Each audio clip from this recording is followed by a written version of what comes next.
មានសួរបងបាទសម្រាប់ខ្ញុំ chat KX គឺជាប្រព័ន្ធឆ្លើយតបសារ auto reply សម្រាប់ Facebook page បាទករណីបងម្ចាស់ជីវករគាត់លក់ដូរលើ online គាត់មិនមានយកគ្នាពេលគ្រប់គ្រាន់អីគាត់អាចប្រើនេះបានគឺឆ្លើយតប auto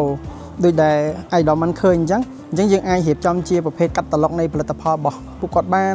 ហើយយើងអាចធ្វើការ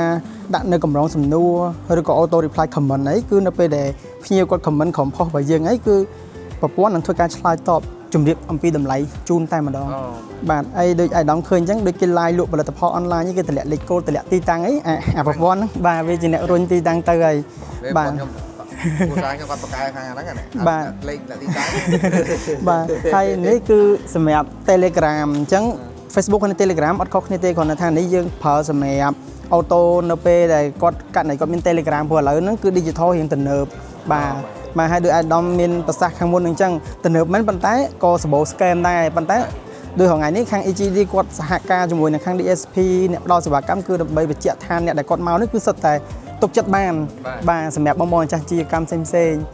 បាទសហការទាំងអស់គ្នាដើម្បីប្រទេសយើងជឿបាទយើងកុំបានចំណេះឲ្យយកមកលាក់អត់ទេប្រ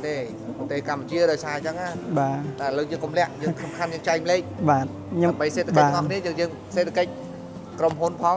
សេដ្ឋកិច្ចជាតិផងបាទសេដ្ឋកិច្ចជាតិផងមែនទេបាទខ្ញុំបានកែប្រដៅគាត់ដែរព្រោះពេលថ្ងៃជួបគាត់ទៅបងគាត់ប្រាប់ដែរបាទគឺខ្លាំងអូខេអរគុណបាទអរគុណច្រើនបង Thank you. Contact us for more info. Scan the QR code.